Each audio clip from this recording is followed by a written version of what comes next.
développer, donc les chercheurs qui travaillent dessus ne sont pas encore clairs sur comment ça va fonctionner. Les outils autour, c'est encore très pauvre. Quand on voit tous les outils qui permettent de développer sont certains qui commencent à devenir corrects sont devenus corrects il y a 6 mois. Quand j'ai commencé à coder des smart contracts il y a 2 ans, il fallait à la main faire des choses, éditer des fichiers, c'était un enfer. Et donc les outils, mais aussi enfin l'écosystème. Aujourd'hui, il n'y a pas l'écosystème encore en France avec suffisamment d'acteurs qui soient capables, par exemple, de développer des solutions, mais aussi de les auditer ou de fournir des services autour de ça. Donc il y a clairement besoin de construire tout ça avant qu'on puisse avoir des vrais cas d'application à grande échelle. Sajida, donc Xavier, tu nous as dit quelques mots sur à quel point est-ce qu'on est proche d'un protocole concret de partage des données patients avec la blockchain. Sajida, est-ce que tu veux donner ton avis là-dessus? Justement, moi je travaille sur la partie architecture de protocole sur les blockchains, donc vraiment le côté technique. Où est-ce qu'on en est? Pour moi, c'est encore de la R&D, mais on est face à un souci, c'est que du fait de la hype, on se retrouve avec des gens qui marketent, donc qui essayent de vendre des produits qui, soi-disant, auraient ces caractéristiques-là, alors que, moi je le vois très bien, on est encore à un stade très peu avancé. Et ça reprend exactement ce que tu as dit. En fait, beaucoup de gens attendent de la blockchain des choses que les technologies actuelles ont mis des années à fournir. Et donc la blockchain doit tout d'un coup être pareil, si ce n'est mieux, pour justifier sa présence. Donc ça n'a pas de sens.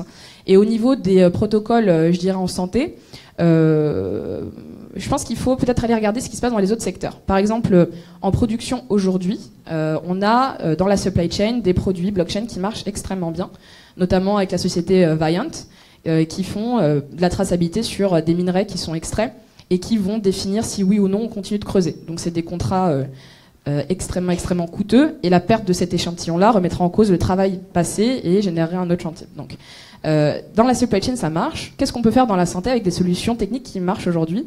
Peut-être de la traçabilité, peut-être plutôt aller sur de la pharma. Ça reste de la santé, ça va toujours faire bouger un petit peu les lignes, ça va donner des cas qui fonctionnent, donc ça va rassurer. Et pendant ce temps-là, en parallèle, on continue de construire les protocoles et on continue de faire avancer la tech. Moi, ça me paraît être le meilleur compromis. Très bien, tu parlais des choses qu'on pouvait déjà faire avec les technologies actuelles qui ont mis du temps à se concrétiser autour de ça. Xavier, est-ce que tu penses qu'une partie de tout ce qu'on promet faire aujourd'hui avec la blockchain pourrait en fait déjà être faite avec l'état actuel? Le problème de la protection des données personnelles, le problème de concevoir des protocoles distribués qui permettent de coordonner un certain nombre d'acteurs, c'est des problèmes anciens, c'est des problèmes, ça fait 20 ans, 30 ans qu'on travaille dessus, et ça fait 20 ans ou 30 ans qu'il y a une myriade de solutions. Ça me fascine que tout d'un coup tout le monde s'intéresse à la blockchain. Moi je soupçonne que c'est la partie quand même crypto-actif, il faut être honnête, qui suscite l'intérêt, mais alors que le reste des technologies, qui s'intéresse aujourd'hui à du passage du SQL au NoSQL, au système de base de données distribué alors qu'il y en a une dizaine de solutions. Donc il y a vraiment une famille de technologies derrière ça, mais c'est pas un problème. On peut naviguer sur ce mot-clé et cette attention, et à travers ça, se poser des vraies bonnes questions, qui sont les questions qu'on a évoquées là, et à la fin, on trouvera des solutions. Pour moi, dans la plupart des cas dont on parle, on aura à la fin probablement pas des technologies blockchain telles qu'elles fonctionnent aujourd'hui, mais cette famille d'outils bien pensés en utilisant la cryptographie, des réseaux distribués et une architecture bien pensée. Tout à fait, tu parles de questions qui remontent. Donc en fait, l'effet blockchain sur le domaine de la santé, c'est que ça apporte quelque chose de neuf, une sorte de vague, un peu un souffle d'air qui permet de tester des nouvelles choses et qui crée un espace où il y a un peu plus de projets qui peuvent se monter sur le sujet. Je te laisse les 30 secondes de conclusion, Vincent. Est-ce que tu es d'accord que ça permet une sorte pas de renouveau, mais d'appel qui permet à des nouvelles initiatives de voir le jour, qu'elles soient autour de la blockchain précisément ou pas? Complètement. Alors je terminerai en parlant d'un autre compatriote, Monsieur Chu, qui est aux États-Unis, polytechnicien, et qui crée, on ne travaille pas encore directement avec lui, ça ne saurait tarder, mais qui crée une plateforme basée sur la blockchain afin que tous les patients puissent avoir leurs données médicales, notamment dans la sclérose en plaques. Je travaille beaucoup sur la sclérose en plaques, leurs données médicales et tout leur ce qu'on appelle history records qui soient enregistrés. Et ça ouvre une ère complètement nouvelle qui est celle de la réappropriation par les patients eux-mêmes de leurs données. Et ce qui fait qu'ils peuvent aussi ensuite la monétiser, parce que ces données, c'est le fer de lance des pharma, de l'industrie du médicament, puisque quand on veut prouver l'efficacité d'un traitement, on se base sur ces données de santé et surtout sur ces données en vie réelle, qui sont différentes de celles de données cliniques dans un hôpital, la vie réelle est quelque chose qui est de plus en plus important. Les données en vie réelle sont de plus en plus importantes. Et imaginez-vous que vous puissiez avoir ce contrôle sur ces données. Vous pouvez en allouer, par exemple, pour 3 minutes l'accès pour une étude observationnelle, restreindre l'accès pour d'autres acteurs, et ça permet ensuite de pouvoir éventuellement l'échanger contre de la crypto-monnaie. Et donc ça permet en fait, moi ce que je trouve d'excellent là-dedans, c'est que ça permet à chacun de pouvoir participer et d'être récompensé de sa contribution à la science. Je citerai le cas par exemple d'Henrietta Lacks, qui est une femme qui a donné naissance aux premières cellules d'études cancéreuses, qui a pu faire avancer tout le pan de l'étude, de la recherche sur le cancer, et qui est morte dans la pauvreté sans jamais avoir été récompensée. Et là, cette technologie blockchain-là, pour la recherche clinique, qui est un sujet passionnant, permettrait à chacun d'être acteur de l'amélioration de la santé humaine en général, et en étant récompensé pour ça. Et merci beaucoup Vincent pour cet exemple assez concret, et merci à tous les trois pour vos discussions. Merci à tous. Alors la blockchain ouvre également de nouvelles opportunités dans le domaine de l'énergie. Il y a eu des évolutions dans la réglementation énergétique qui ont favorisé l'émergence de nouveaux projets qui reposent sur cette techno. Alors les experts que nous accueillons vont vous livrer leurs bonnes pratiques pour mener à bien de tels projets et également leur vision des perspectives blockchain dans l'énergie. Donc nous avons Lucas Elisegui, qui est directeur innovation de Greenflex. Greenflex a été acheté l'année dernière par Total. Ils accompagnent donc la transition environnementale et sociétale des entreprises. Et Antoine Yérédian à ses côtés, qui est cofondateur de Blockchain Partner. Ils sont leaders dans l'accompagnement sur les projets blockchain grâce à de l'expertise technique, stratégique et juridique. Et c'est Céline Pasdoué, responsable sectorielle blockchain chez BPI France, qui va animer ce duo. Merci Louise, bonjour à tous. Alors depuis début 2017, des particuliers qui produisent leur énergie peuvent la revendre au sein de réseaux locaux qui vont être constitués de plusieurs acteurs. Et c'est dans ce contexte que Blockchain Partner et Greenflex vous êtes associés pour développer une première solution qui va permettre de gérer ces échanges d'énergie. Donc vous avez développé une preuve de concept qui est en fait une plateforme de mise en relation entre des producteurs et des consommateurs d'énergie. Et c'est une plateforme donc, qui est basée sur des technologies blockchain couplées à des compteurs intelligents. Donc aujourd'hui, vous avez cette première solution. Et comment est-ce que vous voyez les choses pour le passage à l'échelle, pour le développement de cette solution? Quels vont être les verrous principaux qui vont être à gérer? Ouais. Pour démarrer, peut-être vous poser le contexte de justement ce qu'on a mis en œuvre. Pour comprendre les enjeux qui sont cachés derrière pour nous. Ce qu'on souhaite actionner au travers de ce projet sont les boucles énergétiques locales. Donc les boucles énergétiques locales, c'est justement cette capacité pour des acteurs locaux, donc très différents, ça peut être des professionnels, des particuliers, de se trouver et de pouvoir valoriser entre eux les excédents de production, par exemple d'énergie renouvelable sur une zone donnée, avec leurs besoins en consommation. Donc c'est une logique qui s'inscrit dans une intégration avec des réseaux plus globaux, puisque la logique n'est pas du tout de se dire on va créer des sites autonomes, des zones autonomes sur des territoires qui vont transactionner entre elles, mais s'inscrire dans un réseau de distribution d'énergie beaucoup plus global. Donc c'est là où on voit l'enjeu d'arriver à manager à la fois une approche très verticale de la production d'énergie telle qu'on la connaît aujourd'hui, avec ces nouveaux cas d'utilisation qui émergent, où les consommateurs, qui deviennent consommateurs pour le coup, ont un désir et une volonté d'aller vers cette consommation, production locale, en ayant la certitude de se dire cette énergie que je consomme, elle vient de mon territoire, elle est renouvelable, etc. etc. Donc pour arriver à mettre en place ce type de use case, forcément, il nous faut développer des plateformes qui permettent de manière efficiente à ce que ces différents acteurs autour de la plateforme puissent se trouver et qu'il y ait une efficience aussi d'un point de vue économique, c'est-à-dire qu'on arrive à trouver un modèle économique qui soit pertinent pour tous les acteurs de la chaîne de valeur. Donc ça, c'est ce qu'on a mis en place de manière très prototypage avec Antoine. L'idée étant de se dire, regardez, il y a un gisement à mettre en place, un gisement intéressant à mettre en place cette place de marché. Maintenant, on en est à la phase où justement on ne veut pas aller dans le délire technologique et pousser l'expérimentation à fond, parce qu'il y a un ensemble d'enjeux à adresser qui sont nécessaires à adresser de manière concertée pour le passage à l'échelle.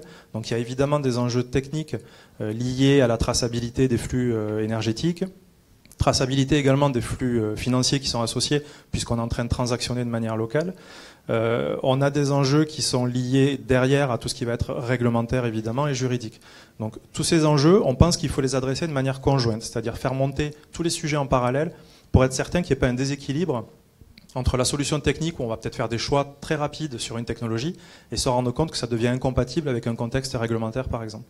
Donc tu veux peut-être rajouter quelques mots sur justement ce passage à l'échelle. Oui, en fait l'initiative de la démarche est un peu une double frustration. Première frustration, c'est qu'on se rend compte que ces sujets de boucle locale de consommation énergétique, etc., c'est quelque chose qui commence là, on commence à en parler beaucoup, mais chacun expérimente ça dans son coin, alors que visiblement c'est quelque chose qui est quand même tourné autour du partage, de la transparence, etc., et qu'on a une multitude d'acteurs privés en fait qui se saisissent du sujet. Donc a priori là déjà il y a une petite frustration, et quand on connaît le sujet blockchain, sa propension à décentraliser, à mettre de la transparence, a priori il y avait un fit. L'autre grosse frustration, c'est la multiplication des communiqués de presse complètement bullshit où on explique qu'on va faire de l'énergie blockchain, on ne sait pas de quoi on parle. Et donc c'est aussi pour ça qu'on s'est rapproché de Greenflex pour essayer de faire très concrètement un ou deux premiers pas. Ensuite, une fois qu'on avait fait un ou deux premiers pas, aller chercher les partenaires pour la suite. Donc c'est comme ça qu'on a commencé à embarquer d'autres gens dans ce processus. Donc là on est en discussion avec l'AFNOR, qui est donc l'autorité de normalisation française. Donc pour arriver en fait à essayer de fédérer un certain nombre d'initiatives, à ce que tout le monde avance en parallèle, avec la vision qui est derrière donc sur la scalabilité. C'est la question de se dire comment est-ce qu'on fait avancer toutes les questions en même temps, les sujets réglementaires, les sujets de compteurs, les sujets d'intégration avec le legacy, etc., qui sont autant de sujets différents, et pour ça avec chaque fois un interlocuteur. Donc ça fait pas de sens que chacun soit dans son coin, ça fait plutôt sens d'installer une sorte de plateforme où on va tous parler ensemble et essayer d'aboutir à la fois à une plateforme blockchain sur la partie mise en relation producteur-consommateur qui soit a priori un standard, qui soit commun, sur lequel tout le monde puisse se brancher et qui crée une chaîne de valeur nouvelle autour de laquelle chacun s'articule. Voilà, ça c'est un petit peu la démarche, et en toute humilité justement pour éviter de tomber dans les travers habituels on déclare d'abord et puis on fait 2 ans plus tard, 5 ans plus tard. Voilà.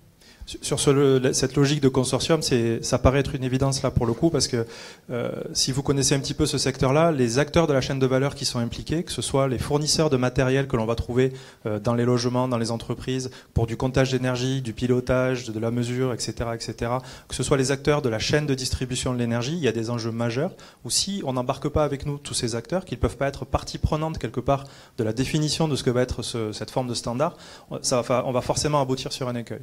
Donc cet enjeu, ça a été évoqué tout à l'heure, du consortium, il va être clé. Et sur ce sujet de l'énergie, justement, l'AFNOR est très très demandeuse sur ces sujets-là. Pour être au contact des territoires, les territoires et les collectivités sont aussi très actifs sur ce sujet de la boucle locale, et à chaque fois qu'on évoque ces concepts de boucle locale énergétique, il y a une vraie traction, et il faut aussi qu'ils soient partie prenante, puisque on est en train, avec ce changement de paradigme, de les remettre au centre de la stratégie énergie du territoire, et ils sont en train aussi de chercher leur place sur ce sujet-là. Et par contre, ce qui est une évidence, c'est qu'ils veulent être partie prenante de ces projets-là. Ok. Alors comme on disait sur les tables rondes précédentes, on a l'impression que la blockchain c'est un petit peu la solution miracle. Finalement, sur ce cas d'usage des boucles énergétiques locales, est-ce que vous pensez que l'utilisation de la blockchain est réellement indispensable, et qu'est-ce qu'elle peut apporter techniquement comme réponse à cette problématique particulière ? Franchement, si on enlève quelques cas très très rares, style cryptoactifs ou même Bitcoin, on peut tout faire en centralisé, de façon générale. C'est juste que des fois c'est plus pratique, c'est politiquement plus facile, c'est techniquement plus facile, ou alors on a un intérêt, il y a des sortes d'externalités positives autres, typiquement la transparence, la notion de décentralisation, etc. Dans le cas de la boucle locale énergétique, clairement on a des notions de décentralisation, on a des notions d'interopérabilité, on a des notions de transparence, on a des notions de réplicabilité aussi qui font penser que la blockchain est un bon suspect pour gérer ces trucs-là. Aujourd'hui, la réglementation vient de changer, vient d'autoriser l'autoconsommation collective. Donc on est en pleine expérimentation. La plupart des expérimentations smart grid qui sont faites aujourd'hui, elles sont faites justement centralisées avec des acteurs privés qui sont des agrégateurs. La question est de poser, et voilà, la question est de, est-ce que justement en décentralisé ça sera mieux? C'est aussi le but de la démarche, quoi. Poser des tests, tester, montrer que effectivement en décentralisé ou en centralisé, il y a des externalités positives qui font penser à la fois peut-être sur le contrôle de la donnée, sur le contrôle de ce qui est fait avec les informations, etc., que la blockchain sera plutôt un bon candidat. Et quelle blockchain, de quelle façon? Est-ce que ça sera une blockchain elle-même ou, comme on l'a dit tout à l'heure, justement une solution de la même famille? Ça, c'est des choses qui sont en train d'être construites. Voilà. Oui, il y a également besoin d'une agilité complémentaire qui n'est pas possible aujourd'hui sans ce type de solution. Parce que ce qu'on perd pas de vue, c'est le business case derrière. C'est-à-dire comment on fait de cette expérimentation, de ce type de plateforme, quelque chose qui trouve une zone d'atterrissage d'un point de vue commercial demain. Et donc, on est en train de parler de valoriser des micro-excédents de production, par exemple, à l'échelle d'un quartier ou d'une zone un petit peu plus grande qu'un quartier. Donc, on comprend aussi qu'on va avoir besoin d'un système qui nous permet d'avoir l'agilité transactionnelle et contractuelle qui permet derrière de ne pas, quelque part, casser complètement le modèle parce que c'est la gestion de la boucle locale qui devient aujourd'hui un vrai problème. L'exemple qu'on peut donner aussi pour illustrer, sur l'autoconsommation collective aujourd'hui, c'est-à-dire des acteurs qui ne se connaissent pas et qui veulent rentrer dans cette logique d'autoconsommation collective, ils doivent arriver à s'organiser en personne morale. C'est-à-dire on est obligé de poser au milieu une entité juridique qui va jouer le rôle de personne morale, donc arriver à s'entendre là-dessus. Ce qu'on suppose aussi, c'est qu'en travaillant le sujet avec des plateformes type blockchain, on va pouvoir potentiellement faire sauter ce besoin de personne morale au milieu de la boucle locale énergétique. Donc on est en train, quelque part, de préparer l'après-autoconsommation collective d'aujourd'hui, qui était un premier pas, un super premier pas, parce qu'il était temps qu'on puisse le faire en France. Mais maintenant, on va s'appuyer sur cette démarche-là pour aller un cran plus loin, d'où les évolutions que l'on attend aussi et que l'on veut pousser sur la partie réglementaire. Sans compter que la France est quand même pas mal placée pour être un peu un précurseur sur ces sujets d'énergie, parce qu'on a quand même des grands énergéticiens, des grands acteurs européens, voire mondiaux. Donc c'est un bon endroit pour tester, il me semble. Comme on voit avec cet exemple, ce cas d'usage, le secteur de l'énergie est en pleine mutation, il y a des changements sociétaux qui sont en train de s'opérer. Là, en 40 secondes, est-ce que vous avez en tête des cas d'usage dans le secteur d'activité pour lesquels la technologie blockchain pourrait apporter des choses intéressantes et pourrait être pertinentes? Le premier que l'on voit et qui, je crois, qui a été évoqué tout à l'heure, c'est sur la traçabilité quelque part de l'électron. Il y a beaucoup de projets aujourd'hui qui s'articulent autour de l'énergie verte qui va être produite à un endroit et qui va être consommée à un autre. Comment moi, quand je suis justement celui qui consomme, je peux avoir l'assurance de la traçabilité sur toute la chaîne. Alors de manière très directe ou indirecte, c'est-à-dire ça peut être aussi purement contractuel. Je suis en France en train de consommer de l'énergie verte produite en Espagne. Mais l'idée, c'est de se dire, j'amène cette garantie d'origine, donc c'est du certificat d'origine qui existait déjà dans le secteur de l'énergie, qui gagne en agilité à partir du moment où on part d'un système basé blockchain et qui permet potentiellement de nouveaux use cases, une dynamique plus forte. Par exemple, ce qu'on a entendu récemment aussi, c'est la capacité à se dire je consomme à la volée de chez moi du renouvelable qui n'est pas produit chez moi, et la blockchain me permet de garder les compteurs en disant j'ai acheté tant de mégawattheures ou tant plutôt de kilowattheures donnés moi en tant que particulier en renouvelable parce que je suis pas capable de m'acheter une installation, donc j'achète une part d'une installation et j'ai un compteur en permanence dynamique, décentralisé, qui me permet de consommer cette énergie chez moi. Ouais, et moi, si je peux ajouter rapidement deux sujets. Il y en a un premier qui va être simplement sur le financement d'installation, puisque si on va sur des installations de plus en plus décentralisées, mécaniquement, ça fait le lien avec ce qu'on vient de se dire sur les levées de fonds en crypto-monnaie, les ICO, les choses comme ça. Et le deuxième sujet, et ça a été évoqué à la première table ronde, c'est tout ce qui est marché secondaire dysfonctionnel. Donc, par exemple, on a un truc qui s'appelle les crédits carbone. Enfin, voilà, pour ceux qui voient, ça, c'est un truc ultra dysfonctionnel, ultra centralisé, bon, ultra politique aussi, hein. Mais ce que je veux dire, c'est que si on jetait à la poubelle tout ce qui a été fait jusqu'à présent, qu'on mettait ça bêtement sur une blockchain, pour le coup, ça, c'est un use case qui marche, hein, et qui marche assez vite, je pense. Voilà. Merci beaucoup. Merci à tous. Alors passons à présent du côté des investisseurs. La question est double. Tout d'abord, quelles sont les perspectives du marché et quels sont les business models qui sortiront leur épingle du jeu? Et d'autre part, on a pu voir que les ICO montaient en volume et en valeur. Et on peut se demander si le métier traditionnel de VC est menacé. Pour faire le point sur la question, je vous propose d'écouter Laurent Dumas-Croziac, qui est partenaire chez Caporn Invest, Alexis Dupelou, qui est associé chez Xange, Nicolas Deboc de Beldarton Capital, et cette table ronde va être animée par Yvan Delatour, qui est Corporate Manager au Hub. Bonsoir à tous, merci de participer à cette table ronde. Donc les ICO ont un petit peu bousculé le monde des VC depuis 2 ans. Quelle part d'opportunité, quelle part de challenge et quelle situation aujourd'hui pour les VC? Donc nous chez Xange, on s'est dit qu'on savait que le destin de notre métier était intimement lié à celui des ICO, donc on a toujours considéré que dès le début qu'il fallait qu'on regarde les dossiers comme des dossiers classiques, et très vite on s'est rendu compte que qu'il y avait une pression à la hausse sur les montants que les entrepreneurs souhaitaient lever. Enfin, je veux dire, que ce soit 5, 10, 15 millions d'euros en seed, c'était bien plus que ce qu'on avait l'habitude de voir. Et faut dire qu'à ce moment-là, on a subi de plein fouet ce qui était 2017, 2016, la vague d'euphorie des ICO. Donc c'est-à-dire que tout simplement 86% des ICO en 2017 se sont faits juste sur la base de white paper, donc juste à l'état de projet. 5% des ICO seulement avaient une entreprise qui était déjà constituée. Donc c'est juste que les gens sont rués dessus sans vraiment regarder ce qu'il y avait. Donc voilà. Ce qui est sûr, c'est que le challenge, ça va être pour les entrepreneurs de réapprendre à se plier une dynamique d'investissement professionnel. C'est-à-dire que en VC, c'est vrai qu'on a tendance à accompagner les entrepreneurs et généralement, du coup, tous les 18 mois, on a tendance à se rasseoir autour de la table pour voir où on en est, pour refaire un business plan, pour contrôler, etc. Alors que pour l'instant, pour les ICO, ils ont énormément d'argent, dont beaucoup de cadres encore beaucoup sur les comptes en Suisse. Faut dire que plus d'un tiers des ICO qui ont été réussis en 2017 sont toujours au même stade. Donc voilà, il va falloir bouger tout ça. Ouais, non, ouais, ok.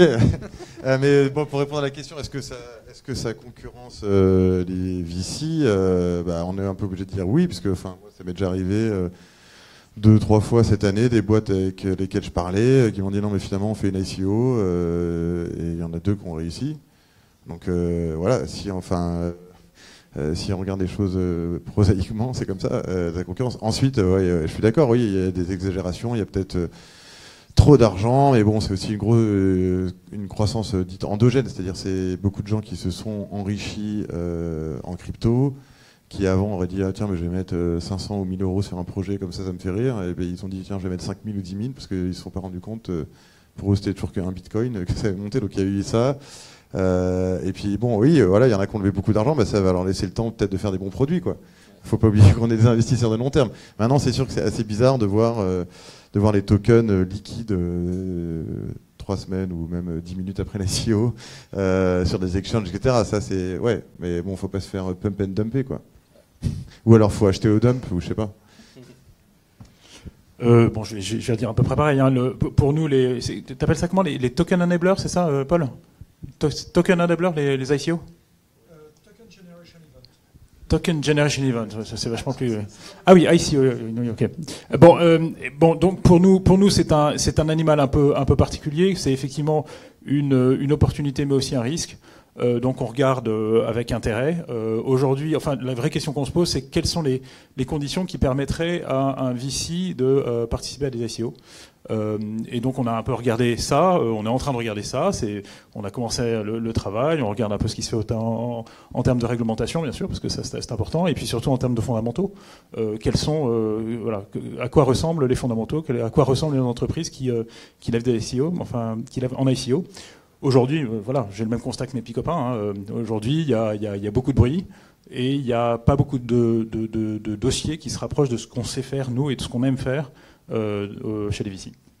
Il y a juste un petit titre d'opportunité qui a émergé, c'est celui de la tournée de seed pré-ICO. Il y a pas mal de boîtes qui ont décidé de lever des montants assez modestes, de l'ordre de 500 000 euros pour couvrir en fait les frais d'une ICO. Donc on voit pas mal passer de dossiers comme ça.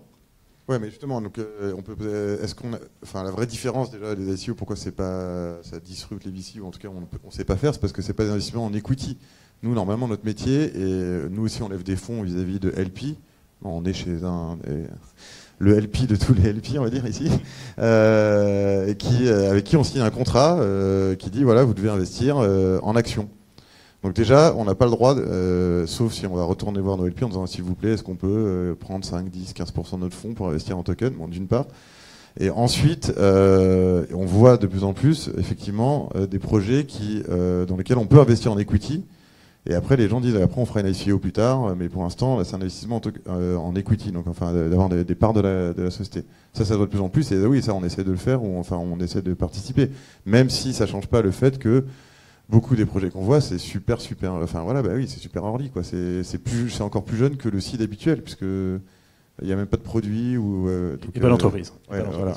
Non, nous, quand on a commencé à regarder cette question, on nous a dit, mais il y a des VC américains qui investissent dans des ICO. Qu'est-ce que ça veut dire ? Et en fait, on a un peu creusé. Et en fait, c'est pas du tout les VC. Enfin, a priori, jusqu'à présent, c'est pas les VC américains pour les raisons qu'a évoqué Nicolas. C'est que les LPs, les LPs ne voient pas les VC comme les investisseurs directs naturels dans les ICO. Mais par contre, c'était les general managers des VC avec leur argent propre qui investissaient dans les ICO. Donc, il y avait un peu une confusion des termes là. Donc, aujourd'hui, voilà, pour les raisons qu'on vient d'évoquer, les ICO, c'est pas trop encore la cam des VC, mais ça pourrait le devenir. Et justement, quelle réglementation serait adaptée pour cadrer ces ICO, et quels outils, peut-être des clauses de lock-up, pourraient permettre aux VC de sécuriser la vague des ICO? C'est ça, déjà premièrement la clause de lock-up pour que les dirigeants restent dans l'entreprise et continuent à développer le projet. Deuxièmement, faire attention à ce que des blocs soient pas accordés à trop gros discount pour certaines catégories d'investisseurs, ce qui pourrait tendance à léser les autres et le petit porteur. Et voilà, après l'audit des comptes, le CV, la vérification de l'identité des choses de base, mais c'est vrai que c'est pas encore toujours fait et que c'est important que ce soit fait. Ouais, c'est ça. Ouais. Le KYC, il y en a beaucoup qui le font, parce que sinon, là, il y a des vrais risques. Mais après, oui, c'est des choses de bon sens, que demanderaient des autorités comme l'AMF ou autres pour protéger. D'ailleurs, c'est pas spécialement les VC, c'est plutôt pour protéger le petit épargnant. Donc ouais, c'est plutôt tout ce qui est clause de lock-up, surtout aussi caper peut-être le montant, parce que parfois c'est un peu. Normalement, quand on investit quelque chose, il y a une valorisation en face, quoi. Donc il y a des réflexions sur tout ça un peu partout. La réflexion de l'AMF était très intéressante et elle se poursuit. Et pour avoir un peu creusé le truc, en gros, il y a des questions qui ont été abordées tout à l'heure, des questions sur finalement qu'est-ce qu'un token, est-ce que c'est un titre financier, est-ce que ça ne l'est pas, comptablement comment ça se gère, et ainsi de suite. Tant qu'on n'a pas des réponses et comptables et juridiques à toutes ces questions, ça va être difficile de savoir finalement où on met notre argent et comment on va le faire fructifier. C'est quand même là notre métier. Donc on regarde tout ça avec beaucoup d'intérêt parce que ça bouge beaucoup. Mais on regarde aussi les entreprises de blockchain dans lesquelles on investit en capital et pas en ICO. Et du coup, quels projets, quelles ICO vous semblent les plus prometteuses à ce stade? Attends, j'achète un truc et j'en parle. Nous on va. Ouais, non, parce que parfois on voit des montants hyper élevés, mais alors on va peut-être essayer un peu de différencier. Donc il y a des gens ou des équipes qui essaient de construire des nouveaux protocoles. Et donc c'est comme si on se remettait en 80 et on disait ouais, est-ce que tu veux investir dans TCP/IP ou ce genre de choses, quoi. Donc Tezos, même s'il y a des hauts et des bas, c'est ça. Tendermint, c'est ça. Ethereum, c'était ça, et ça a fait une ICO, même si à l'époque on n'utilisait pas trop ce terme, mais je connais des gens qui ont participé. Donc là, évidemment que les valorisations montent, parce qu'après tout se construit par-dessus eux, donc c'est en investissant dans un protocole. Même si on se pose la question, est-ce que ces protocoles, ils le sont d'ailleurs, devraient être open source, comme ça a été le cas. Internet tourne sur des protocoles la plupart open source, quoi. Donc il y a ça, et après de l'autre côté, il y a des tokens ou des ICO sur des sujets hyper précis, pointus, ou plus ou moins précis. Où là, par exemple sur Filecoin. Il y a beaucoup de boulot qui ont été faits d'analyser un peu la valorisation en la comparant avec celle de Dropbox, etc. Et on fait rentrer des nouveaux outils d'analyse de valorisation, genre PQ égale MV, là, pour ceux qui se souviennent des cours d'économie, versus le discount cash flow, ce genre de choses. Mais on est en train d'apprendre. Enfin voilà, moi le message que je veux faire passer, c'est soyons humbles, on sait pas, on est en train d'apprendre. Ça se trouve on dit des grosses conneries, ça se trouve on va se planter, ça se trouve ça va réussir. Mais bon, c'est ça qui est marrant, quoi. Je ne sais pas s'il y a des LP de Balderton dans la salle. Non, mais là, je parlais en tant qu'être humain.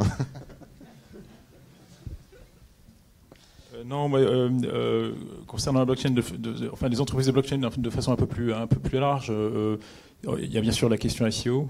Il y a ensuite la question, finalement, quels sont les assets, quelles sont les entreprises blockchain qui peuvent nous intéresser. Pour moi, je vois deux, trois grandes catégories. Il y a la catégorie des entreprises qui font de l'infrastructure et des middleware. Et puis ensuite, il y a la catégorie des entreprises qui font des applicatifs. Et puis ensuite, il y a la catégorie des entreprises qui font du service. Nous, en tant qu'investisseurs, on investit plutôt dans des produits que dans des services, pour des raisons évidentes. Et aujourd'hui, on voit passer plein de dossiers. Hein, on rencontre plein de gens, plein d'entreprises. C'est pas évident parce que les choses sont pas établies, parce que les modèles économiques sont pas établis. Donc là aussi, hein, j'ai la même humilité que mes petits copains, que Nicolas. On apprend et puis on essaie de faire le moins de conneries possible. Et bon, quand je vois que Fred Wilson, qui est donc un des meilleurs VC de la place pas parisienne mais mondiale, de New York, il investit, il vient d'annoncer dans CryptoKitties. Donc tout est possible. Et en faisant un bon post où il expliquait en quoi les collectibles, comme on dit en anglais, je sais pas, est un des meilleurs use cases pour la blockchain. Il m'a pas mal convaincu, donc tu vois. Justement, tu évoquais cet aspect mondial. Je sais qu'il y a un Londonien, mais on va dire qu'il est français de cœur. Quels seraient les avantages de la place parisienne pour développer, de la place française, pardon, pour développer un écosystème blockchain, crypto, ICO favorable? Ça, ouais, il y a un peu une concurrence entre, pas tous les pays, certains pays qui essaient d'être l'Eldorado pour que tout le monde vienne. Nos amis suisses ont pris le devant, Luxembourg aussi. Non, je sais pas, c'est déjà d'avoir des bons développeurs, parce qu'il y en a pas tant que ça. On parle beaucoup, etc. Mais combien savent développer en Solidity? Enfin bon, pas mal parce que finalement c'est proche d'un langage classique. Mais combien ont vraiment fait des trucs en production Solidity sur Terre? Je sais pas moi, d'ailleurs 2000 ou 3000 personnes. Donc déjà si on arrive à avoir 500 à Paris, ou en France, c'est bien quoi. Mais même pas. Donc avoir des bons développeurs. Après c'est évidemment toutes les incitations fiscales, faciliter les ICO et tout. Mais après, justement, c'est est-ce qu'on veut être Macao ou est-ce qu'on veut être la Suisse toutes ces questions-là, voilà, ça va être aux législateurs un peu d'organiser ça. Ouais, justement, du coup, je pense que tout le monde a les yeux rivés sur ce qui va se passer au niveau de l'AMF, de la CPA, etc. Donc, ils ont dit qu'ils reviendraient vers le marché, et donc d'ici juin, et c'est primordial de voir ce qu'ils vont faire, en fait. Merci beaucoup. Merci. Merci à vous.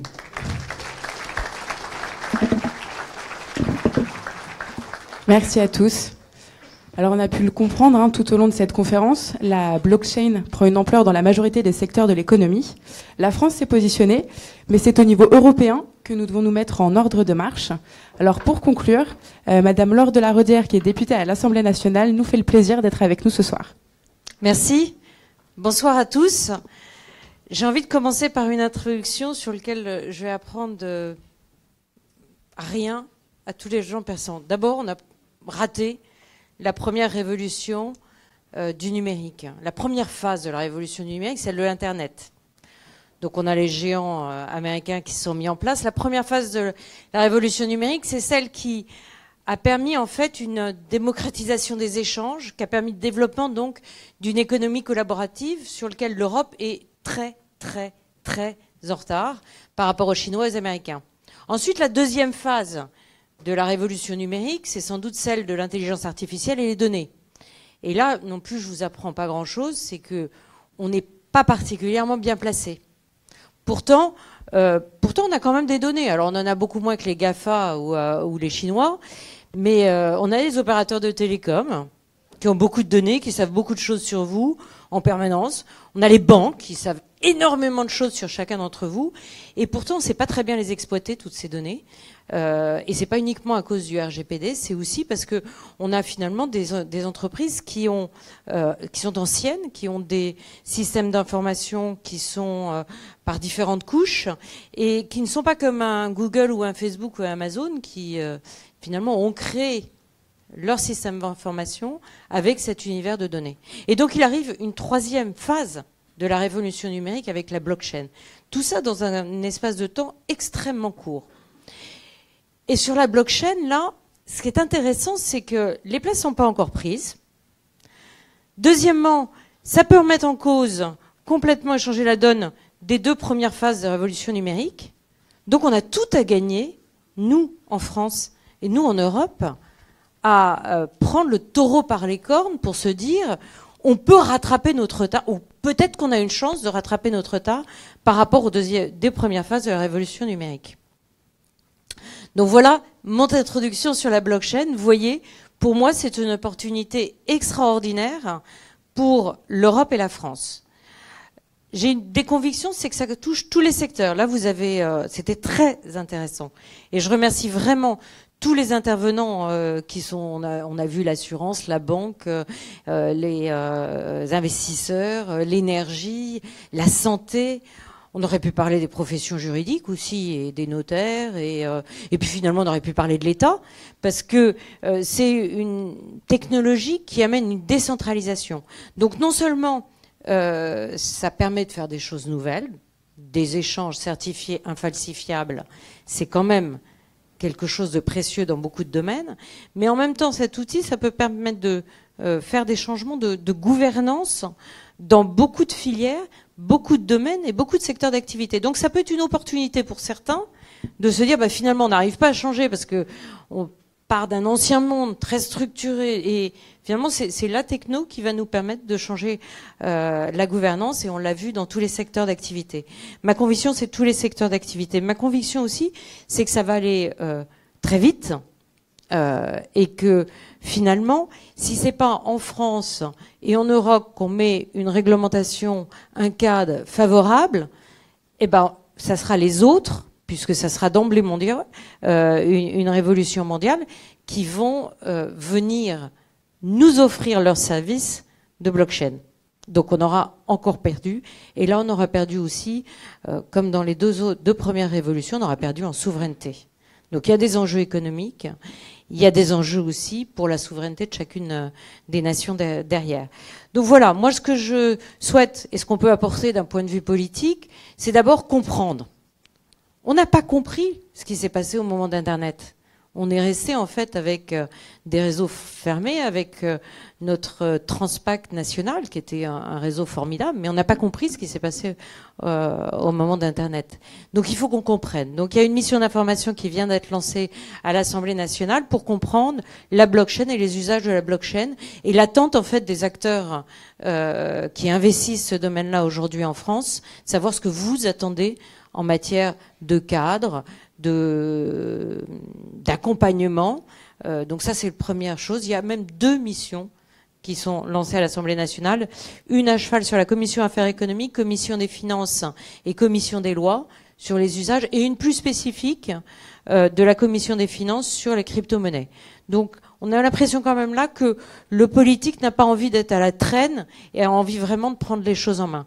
La deuxième chose qu'on doit faire, c'est qu'on doit, à partir de cette compréhension, créer un écosystème favorable. Ça passe par de l'investissement dans la recherche. Aujourd'hui, on a auditionné la semaine dernière l'INRIA.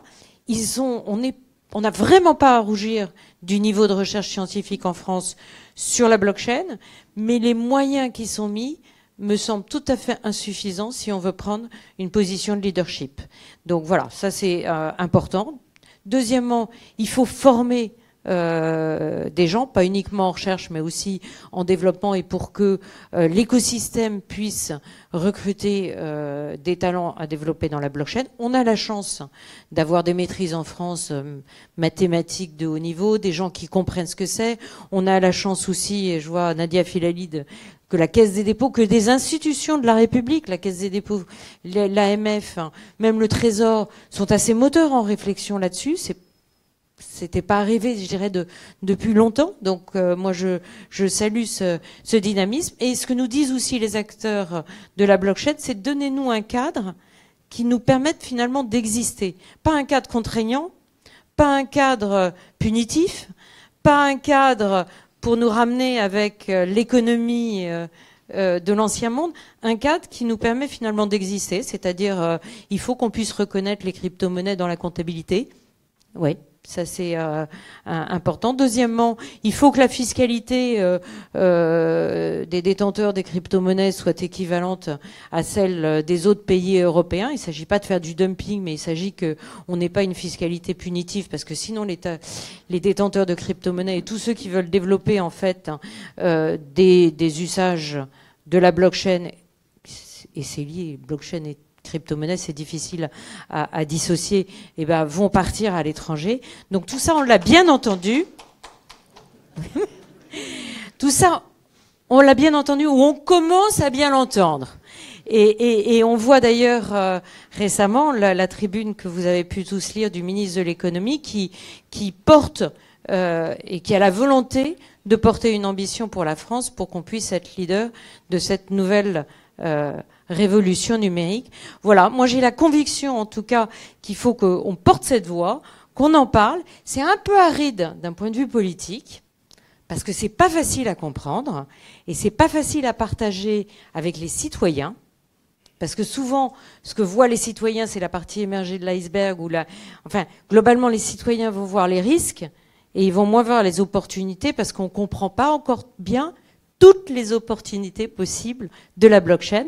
Mais ça, je fais confiance aux entrepreneurs français pour nous le prouver et pour nous prouver qu'on aura eu raison de vous faire confiance et de porter une ambition pour la France sur la blockchain. Merci.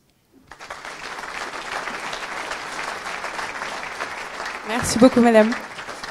Eh bien, je tenais à remercier vraiment tous nos speakers. On a eu un panel de haut vol ce soir.